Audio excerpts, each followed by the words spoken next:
Therefore, when it is a question of flooding the way Assam is dealing with it, I definitely think central government, I think it's highly irresponsible, and they owe an explanation to the country as to why they do not want to take that step. The Prime Minister of this country represents Assam in the Rajya Sabha. He is well aware of the issue, but again, when we see that flood is there, it's just not the problem as you have been mentioning, that it has been continuing for so long, but we hardly see anything being said from his end also. Well, quite frankly, my politics or my party's politics is not to make individual or personalized attacks. But unfortunately, sometimes we are forced to say that the Prime Minister of India seems to listen only to American voices, neither to the voices of Assam or the voices of India. Well, you mean to say about the FDI thing now? Well, it's clear that his entire policies or the priorities for the policies are in a direction which is to serve this neoliberal framework of deregulation, privatization, retreat of the government from its basic social responsibilities, cuts in subsidies. This is all part of a package, and that package is actually to the benefit of whom?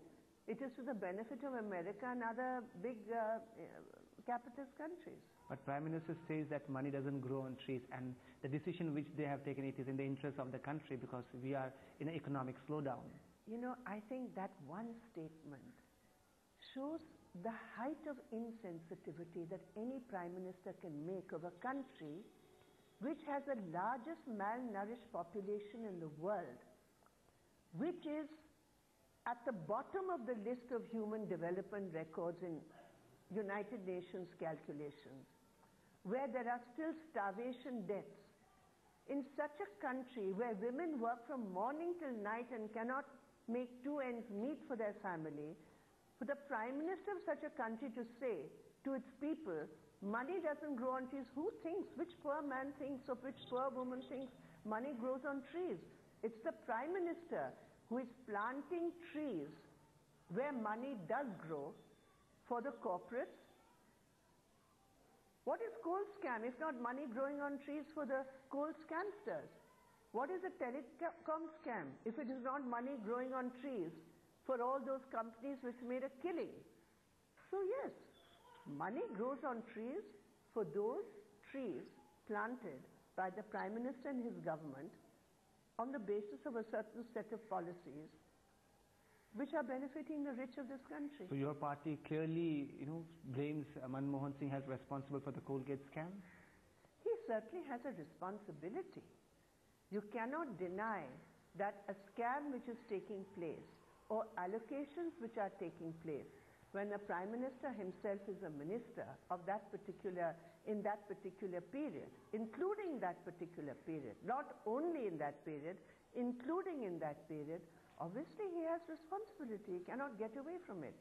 Therefore, my party has asked for an impartial inquiry which will also look into the role of the PMO. But coming back to the regional issue of Assam, especially the BTAD riots, which has been in Prime Minister words, if I can put a blot on the nation, and we see that it's now around 60 days plus, and still people are living in relief camp. The situation is pathetic. If you have visited that area, or if you have information that people don't have access to food, they have no proper hygiene, and they don't have shelter as yet, which government could have easily done it.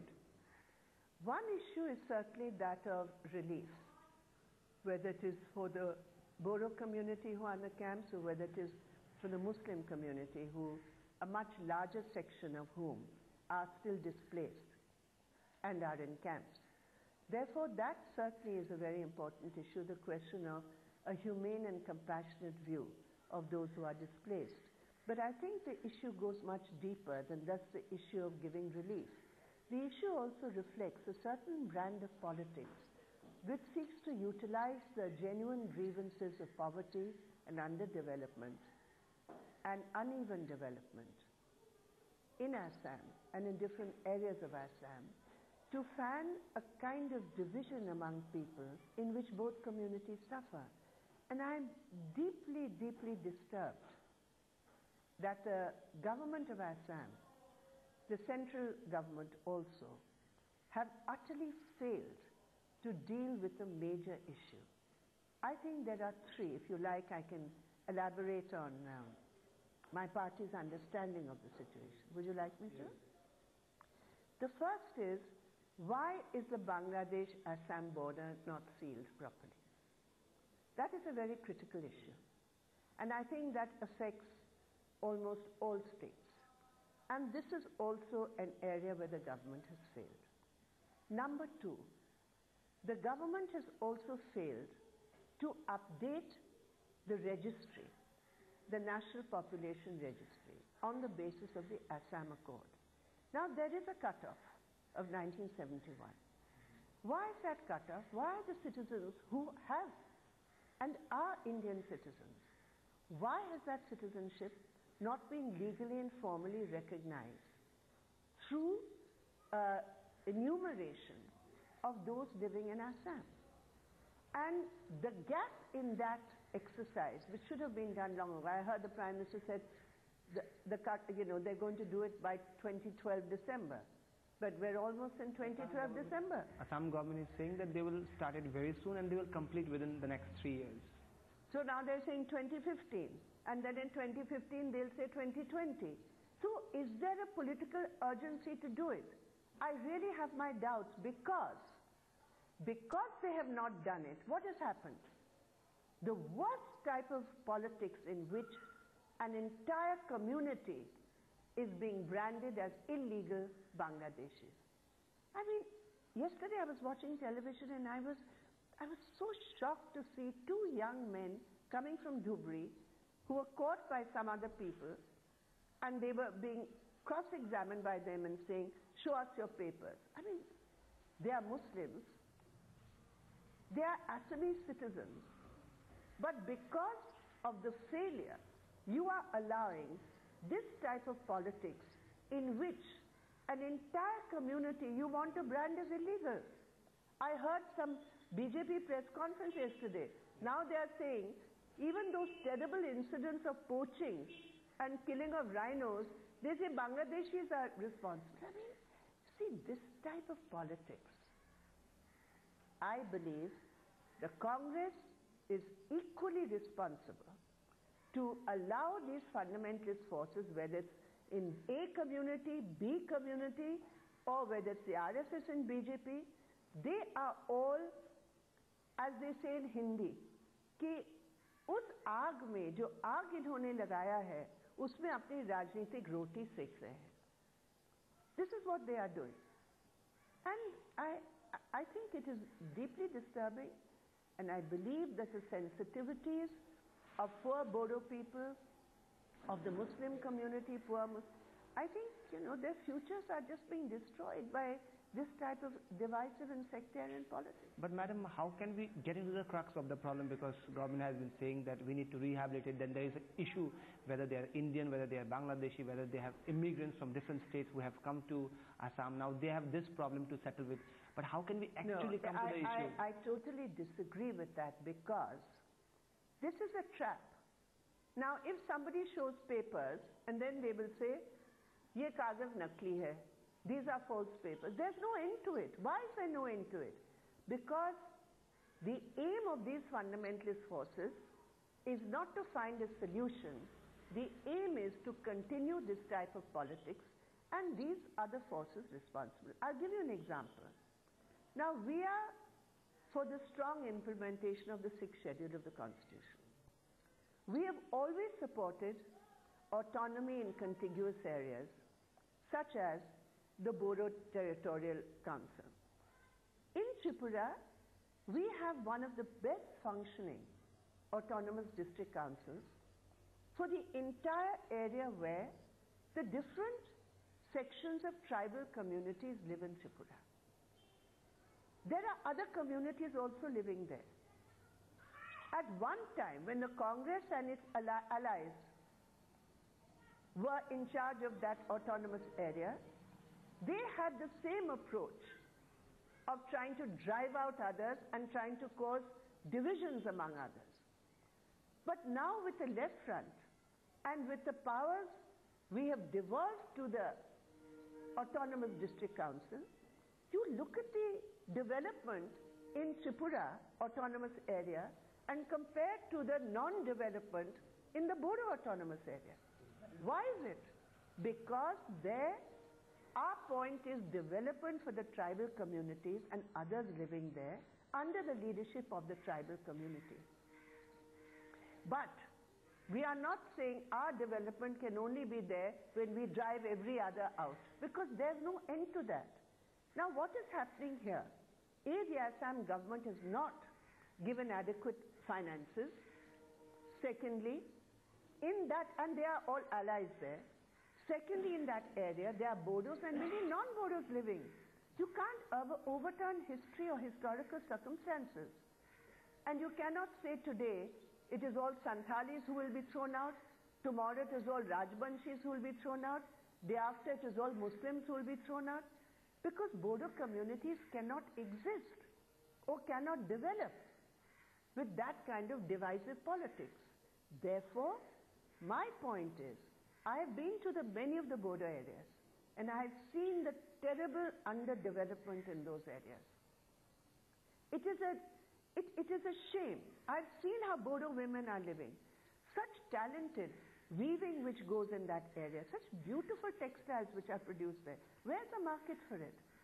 How are they going to be here? Why are there no SHGs of Bodo women who can improve their livelihood? Why are the primary schools or the primary health centers in such terrible conditions? Why should it be so? So when that happens, then instead of looking at those basic issues, you are saying our development is dependent on removing A, B, C. We're heading for a short break now.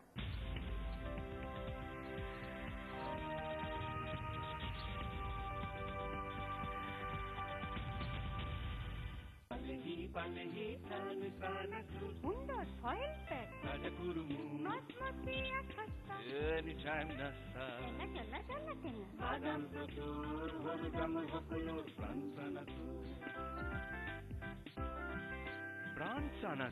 প্রাণ ভরা মজা আপোনালোকৰ ছোৱালী আমাৰ পছন্দ হৈছে কিন্তু বিয়াৰ ক্ষেত্ৰত বৰযাত্ৰী ভোজনত কিন্তু আপোনালোকে উৎকৃষ্ট মছলাহে ব্যৱহাৰ কৰিব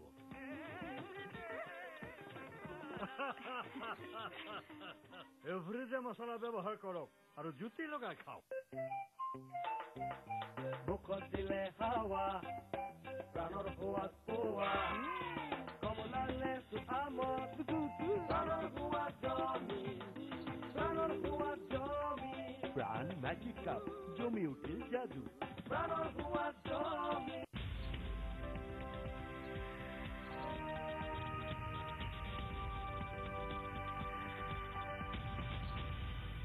Welcome back after this short break. We know that we have a very special guest, Brinda Karat. Well, welcome back once again. As we have just mentioned about Tripura and the kind of development, especially in the tribal area, we know that elections are coming and the oppositions are up in arms against the CPM, saying that there is no development in many remote areas where there is no water, there is no medical attention. Though we know that government has been very, very sincere, the Manik Sarkar government has been very, very sincere in talking or championing the cause of the tribals in that state. I think even if you look, I don't want to boast or make, very tall claims. But even if you look at the record which is put out by the government of India, please don't look at what Brinda is saying or what any Tripura minister is saying. But look at the record which the government of India is giving for its own schemes. It's an extraordinary record of commitment to the people. On Forest Rights Act implementation, Tripura has the best record in the country. And the added dimension of what Tripura government has done, not only have they given pattas in the name of tribals, but along with that, to develop that land, they have given so many schemes to enable the tribals to not only utilize that land, but to increase their livelihood on the basis of that land. Secondly, you look at REGA, that is the National Rural Employment Guarantee Act, which gives 100 days a year's work. In Assam, what is the average? And what is the average in the Bodo areas? It is a pathetic average where there's highest unemployment. Tripura has the best